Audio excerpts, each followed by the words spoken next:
네, 그 다음 일용근로자에 대한 원천징수 보도록 하겠습니다. 자, 원천징수 제도에 대해서 전체적으로 살펴보고 있죠. 근로소득에 대한 연말정산 살펴봤고요. 자, 그 다음 세 번째, 일용근로자에 대한 원천징수입니다. 일정한 고용주에게 계속해서 3개월 이상 고용되어 있지 아니하고 시급 또는 1급 또는 시간급으로 급여를 받는 일용근로자에게 일용근로소득 지급 시는 다음과 같이 원천징수한다. 자, 여기서는 여러분들이 두 가지 정도를 공부를 해주시면 될 것 같아요. 자, 1급여액에서 일단 근로소득공제가 들어갑니다. 우리 아까 전에 총급여액에서 근로소득공제 차감해줬죠? 그죠? 자, 그런 거와 똑같이 그렇게 해서 과표를 만들었듯이 일용근로자에게도 1급여에서 무조건 10만원은 공제를 해줍니다. 아, 이 정도 경비는 들었겠지. 네가 일한다고 하루에 10만원은 경비가 들었겠지? 하고 이제 경비를 차감해 주는 겁니다. 근로소득 공제가 들어가서 과표가 정해지죠. 자, 그럼 이 과표에 세율을 곱하는데 항상 6% 곱해요. 곱하면 산출세액이 나오고 이 산출세액에서 세액 공제가 들어갑니다. 산출세액의 55%를 빼줘요. 즉, 1납부세액은 어떻게 되는 겁니까? 자, 6% 곱한 거에 45%가 1납부세액이 되는 겁니다. 1납부세액. 결국은 45%죠. 그죠? 곱하기 45%. 자, 그 1납부세액에 하루 납부세액이니까 근로일수를 곱해서 총 납부세액이 된다는 거. 여기서 여러분들이 기억하셔야 되는 거는, 자, 일용근로자에게 원천징수할 때는 근로소득공제 얼마 들어갑니까? 10만원이 들어가고요. 자, 세율. 과표에 세율 몇 퍼센트 곱합니까? 6% 곱한다 정도 기억을 해주시면 되겠습니다. 자, 그리고 산출세액이 45%가 1납부세액이라는 것까지 연결해서 기억을 하시면 되겠죠. 자, 일용근로소득에 대한 지급 명세에서는 매 분기분을 분기 종료월 1월 말, 4분기분은 다음 연도 2월 말까지 전산매체로 제출을 해야 된다. 우리 지급 명세에서는 원칙적으로 이제 언제죠? 다음 연도 2월 말일이고요. 그죠? 근사태는 3월 10일까지 제출을 해야 되죠. 자, 일용근로소득에 대한 지급 명세에서는 분기 종료월, 그러니까 분기말, 다음 달 말일까지 4분기분은 다음 연도 2월 말일까지 제출을 합니다. 자, 꼭 기억을 하셔야 돼요. 시험에 나오면 이런 부분이 많이 어려우시니까요. 자, 다음 퇴직소득에 대한 원천징수. 퇴직소득의 구분. 퇴직소득은 거주자, 비거주자 또는 법인의 종업원이 현실적으로 퇴직함으로 인해 받는 다음의 소득으로 한다. 자, 현실적인 퇴직은 잠시 후에 볼 거고요. 자, 크게 두 가지. 퇴직소득과 퇴직공로금이 있습니다. 자, 퇴직소득에 속하는 것들. 공적연금관련법에 따라 받는 일시금. 사용자 부담금을 기초로 해서 현실적인 퇴직을 원인으로 지급하는 소득. 그 밖에 기타 소득. 그래서 공적연금관련법에 따른 퇴직소득을 지급하는 자가 퇴직소득의 일부 또는 전부를 지연해서 지급하면서 지급에 대한 이자를 함께 지급하는 경우 해당 이자. 자, 이런 것도 이제 기타 소득으로 봐서 퇴직소득으로 들어가는 거고요. 자, 그리고 과학기술 발전 장려금. 그리고 퇴직공제금. 자, 우리 단기간 여러 사업장에 걸쳐가지고 일하는 근로자들이 있잖아요. 자, 그 근로자들도 해당 일수가 채워지면 퇴직금을 받을 수가 있어요. 그 제도가 퇴직공제금이라는 겁니다. 자, 이런 것도 기타 소득에 포함돼서 퇴직소득으로 인정을 해주고 있고요. 자, 그리고 퇴직공로금. 명칭 여하에 관계없이 퇴직을 원인으로 지급받는 대가는 원칙적으로 퇴직소득으로 인정을 한다. 자, 그러면 현실적인 퇴직의 범위 보도록 하겠습니다. 현실적으로 퇴직한 경우. 자, 일반적인 경우죠. 정년, 임기 만료, 사직, 사망 등으로 인해서 실제로 퇴직이 이루어진 경우는 현실적인 퇴직으로 보고 있고요. 자, 이거는 현실적인 퇴직인데 현실적인 퇴직으로 보는 경우와 현실적인 퇴직으로 보지 아니한 경우 두 가지. 현실적인 퇴직으로 보는 경우 근로기준법의 규정에 의해서 계속 근로한 기간에 대한 퇴직금을 미리 정산해서 받은 경우 퇴직금 중간 정산을 얘기를 하는 거겠죠. 종업원이 임원으로 취임을 한 경우 이것도 퇴직하고 임원으로 취임했다고 보는 거고요. 상근 임원이 비상근 임원으로 된 경우 자, 그리고 법인의 임원에 대한 급여를 연봉제로 전환함에 따라 향후 퇴직금을 지급하지 아니한 조건으로 그때까지의 퇴직금을 정산해서 지급한 경우 연봉제로 갔다는 거죠. 그죠?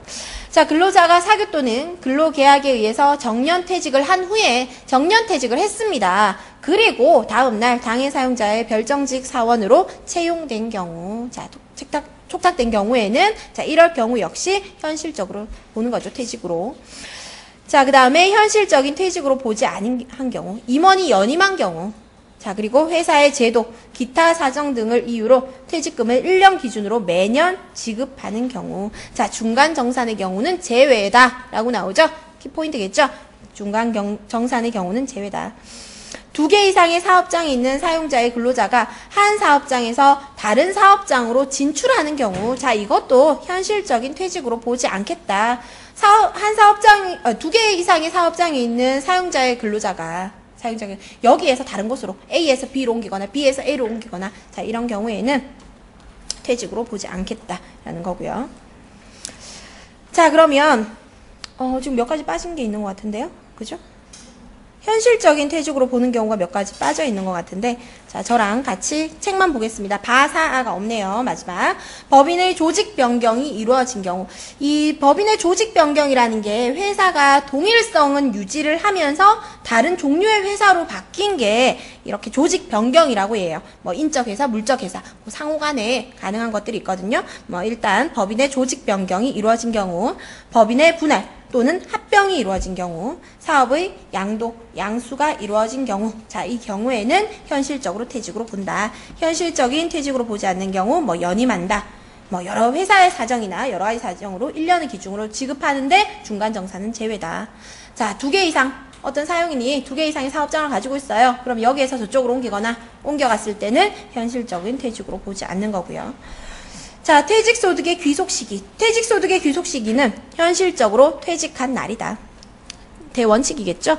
퇴직소득의 귀속시기는 현실적으로 퇴직한 날이다. 다만 근로기준법에 의한 중간정산을 실시함에 따라 현실적인 퇴직으로 보는 경우에는 중간정산 퇴직금의 최초 지급 약정일이다. 자, 이 정도 보시면 되고, 퇴직소득의 원천징수 시기 보겠습니다. 원천징수 시기. 퇴직소득의 원천징수 시기는 퇴직소득을 실제로 지급하는 때이다. 다만 1월 1일에서 11월 30일 중 퇴직자의 퇴직금을 12월 31일까지 지급하지 아니한 경우에는 12월 31일을 12월 중 퇴직한 자의 퇴직금을 다음 연도 2월 말까지 지급하지 아니한 경우에는 다음 연도 2월 말일을 지급일로 본다. 지급 특례 나왔었죠, 그죠? 거기에 대한 내용이 됩니다.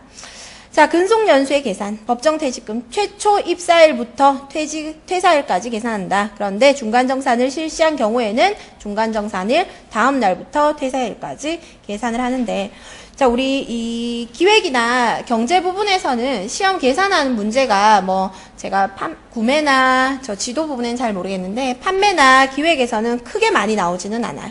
유통 마진율 정도 나온다고 계산을 하시면 되고, 뭐 선급금 정도 생각을 하시면 되는데, 이 퇴직소득세 계산 절차는 보면 각각의 프로테이지도 다 달라서 이걸 다 외우실 수는 없어요. 이 내용이 나오진 않을 거예요. 그래도 어떤 절차가 있는지 알아보기 위해서 간단한 계산은 한번 저랑 가정을 해서 한번 해보고 지나가도록 하죠. 우리 월급여를 얼마 정도로 할까? 한 400 정도 잡고요. 자, 월급여 400 정도 잡고요. 400 정도 잡고, 자, 근속연수. 자, 근무한 기간을 25년으로 잡겠습니다. 25년으로 잡고요.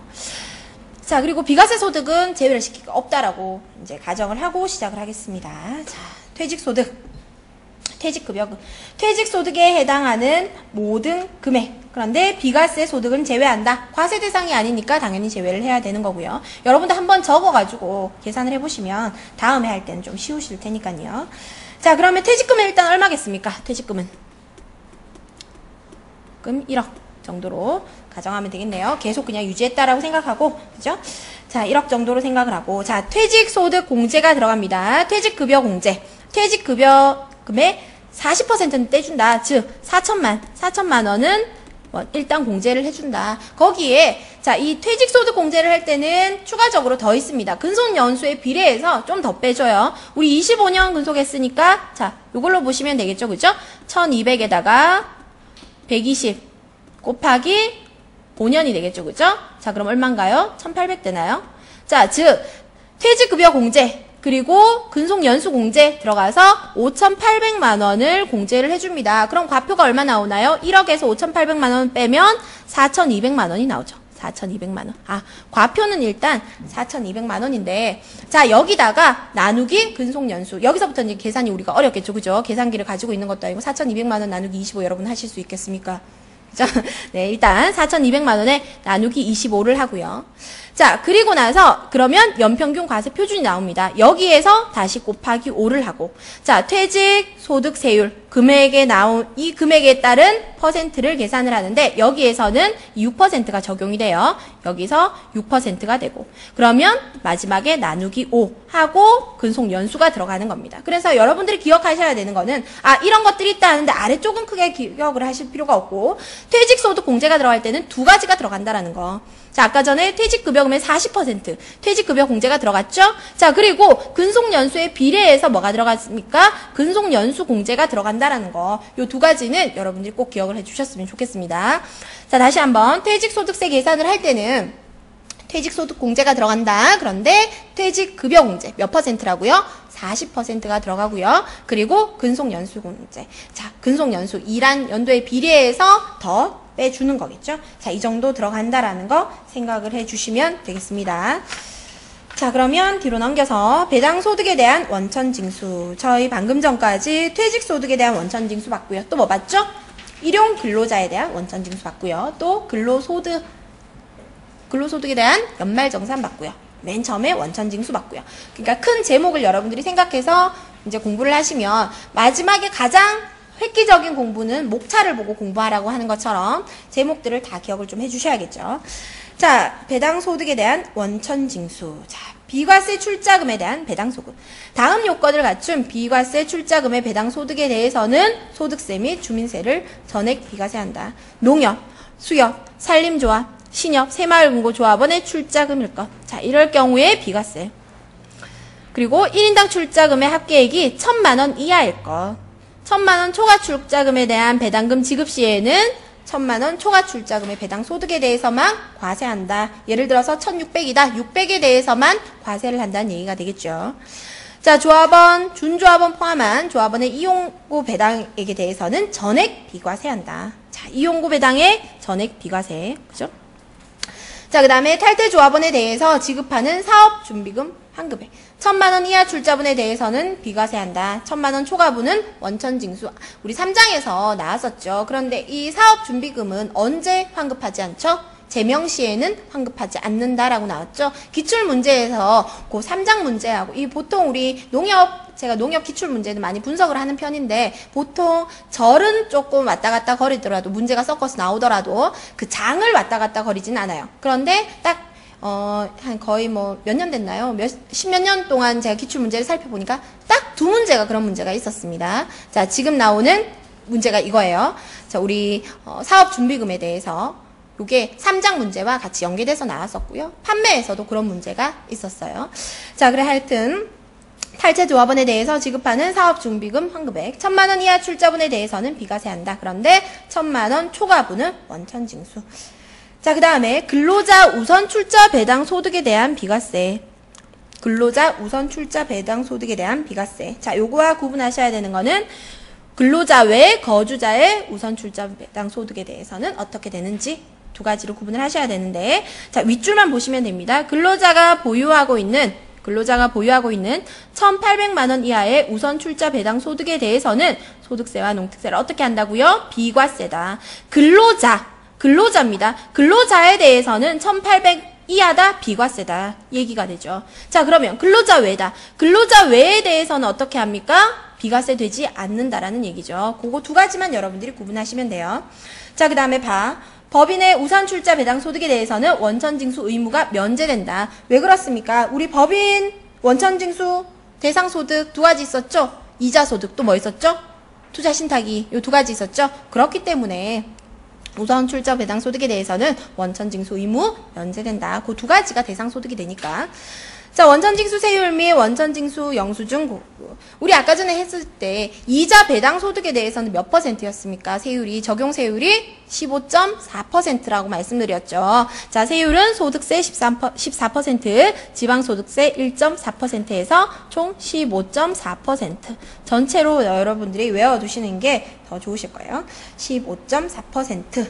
이자 배당 소득에 대해서는 15.4%였다라는 거. 자, 사업소득에 대한 원천징수. 원천징수 대상 사업소득 범위. 부가가치세가 면제되는 사업자가 직업상 제공하는 인적 용역의 대가를 지급하는 경우.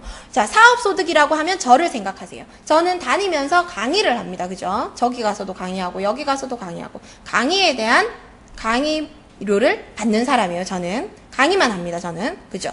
자, 제가 항상 하는 게, 제가 해당하는 게 이 사업소득에 대해서 들어가는 거예요. 자, 부가가치세가 면제되는 자가 직업상 제공하는 인적 용역의 대가를 지급하는 경우. 자, 어떤 것들이 있나?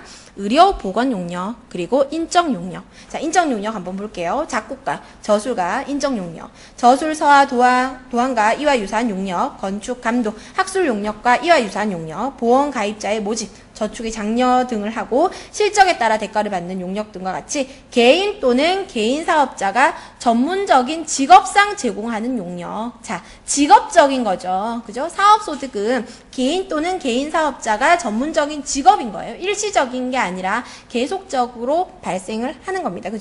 사업소득은 그런 것이다. 자, 우리 사업소득은 여러분 몇 %였죠? 우리 아까 전에 3.3%입니다. 자, 아래쪽에 원천징수 세율 및 원천징수 영수증 교부. 세율은 소득세 3%, 지방소득세 0.3%이며 원천징수 시 사업소득 원천징수 영수증을 교부해야 한다.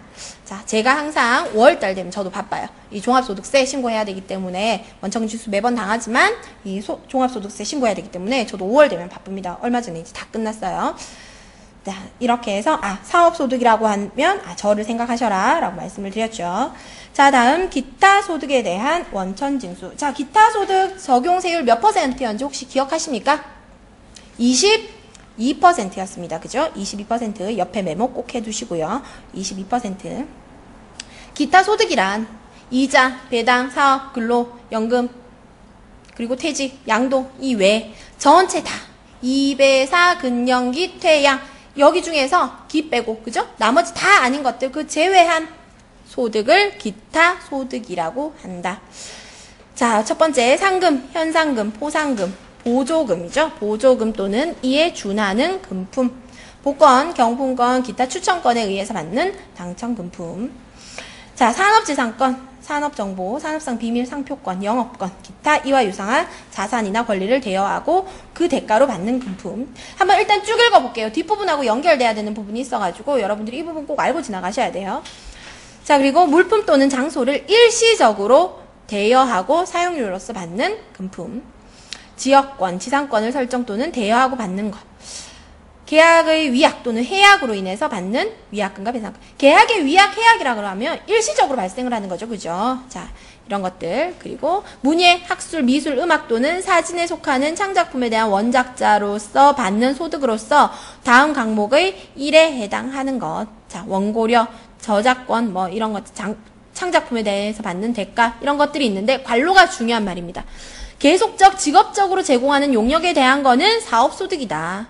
그러니까 여기에 대해 기타소득이라고 생각을 하신다면 이거는 일시적인 것이다 라는 단어에 초점을 두시면 되겠죠. 계속적이다, 직업적이다, 자 이런 말이 나온다면 이거는 사업소득이고요. 기타소득이라고 한다면 한 가지 일시적이라는 말을 생각을 해두시면 되겠습니다. 일시적. 자, 그 다음에 8번 사례금. 다음에 해당하는 인적 용역으로서 일시적으로 제공하고 지급받는 자. 고용 관계없이 다수인에게 강연을 하고 대가로 받는 강연료인데 그런데 나오죠? 계속적, 직업적으로 제공하는 용역에 대해서는 뭡니까? 사업소득이다. 라디오, 텔레비전 방송 등을 통해서 해설, 개몽 또는 연기 심사 등을 하고 지급받는 금품. 이와 유사한 성질의 보수. 변호사, 공인회계사, 세무사, 건축사, 측량사, 변리사, 기타 전문적 지식 또는 특별한 기능을 가진 자가 당해 지식 또는 기능을 활용해서 보수 또는 기타 대가를 받고 제공하는 것. 그리고 가에서 다 이외의 인적 용역으로 고용관계 없이, 고용관계가 있어버리면 지속적인 거죠. 그러니까 고용관계가 없어야 됩니다. 그래야지 일시적인 거니까요. 고용관계 없이 수당 또는 이와 유사한 성질의 대가를 받고 제공하는 용역. 연금저축에 가입하고 저축 납입 계약기간 만료 전에 해지해서 일시금으로 받거나 만료 후 연금의 형태로 받는 소득. 자, 뇌물, 알선 수재 및 배임 수재의 수수한 금품. 자, 일단 요렇게 알아두시고요. 아래쪽의 내용을 조금 하고 연결을 좀 시켜보도록 할게요. 자, 그 다음 두 번째, 원천징수 세율 및 원천징수 영수증 교부. 영수증 교부. 기타 소득에서 필요경비가 있는 경우 필요경비 차감 후의 기타 소득금에 대해서 소득세 20%, 자, 지방소득세는 소득세의 10%를 원천징수한 후 원천징수 영수증을 교부를 한다. 다만 복권 당첨 소득으로서 3억 초과하는 경우에는 그 초과분에 대해서는 소득세 30%와 소득세액의 10%를 지방소득세로 원천징수한다. 자, 아까 전에 말씀드렸죠. 기타 소득이라 하면 세율이 얼마입니까? 20%. 그러니까 지방소득세 포함 22%라고 말씀드렸고요. 그죠? 그런데 복권 당첨금으로서 3억을 초과하는 경우에는 33%란 얘기죠. 자, 사업소득은 몇 퍼센트입니까? 3.3%고요. 이자 배당소득은 15.4%. 자, 퍼센트 기억을 좀 해두시고요. 자, 그 다음 필요경비가 80% 인정되는 기타 소득. 과세 표준이 되는 기타 소득 금액은 당해 지급 금액에서 이에 대응하는 필요 경비로서 원천징수 의무자가 확인할 수 있는 금액을 공제한 금액이다. 다음에 해당하는 기타 소득에 대해서는 지급 금액의 80%에 해당하는 금액을 별도의 확인 없이 필요 경비로 차감을 할 수가 있다. 우리가 총 급여액에서 근로소득 공제 들어갔었죠. 아까 전에 일용 근로자에 대해서도 자, 얼마 들어갔었죠? 10만 원씩 공제가 들어갔었죠. 그죠? 자, 이 기타 소득에 대해서도 원래는 다 영수증이나 증명할 수 있는 서류가 있어야 하지만 기타 소득에 대해서 지금 아래쪽에 해당하는 내용에 대해서는 지급 금액의 80%에 해당하는 금액을 확인 없이 그냥 공제해 주겠다는 겁니다. 필요 경비로 공제를 해 주겠다는 겁니다. 자, 앞부분에 지금 이 부분을 보지 마시고 앞부분에 제가 동그라미 하라는 것만 동그라미를 좀 해보실까요? 자, 1번 상금, 현상금, 포상금, 보조금 또는 이에 준하는 1번 동그라미 하시고요. 3번 동그라미, 5번, 7번, 9번, 13579 네, 요렇게 동그라미 해주시고요. 자, 여기에 대해서는 80% 공제해 준다. 다른 확인 없이. 그러니까 아래쪽 내용 보실 필요 없습니다. 그죠? 80% 공제를 해준다 라는 거고요. 네, 이 정도만 보시면 되겠죠.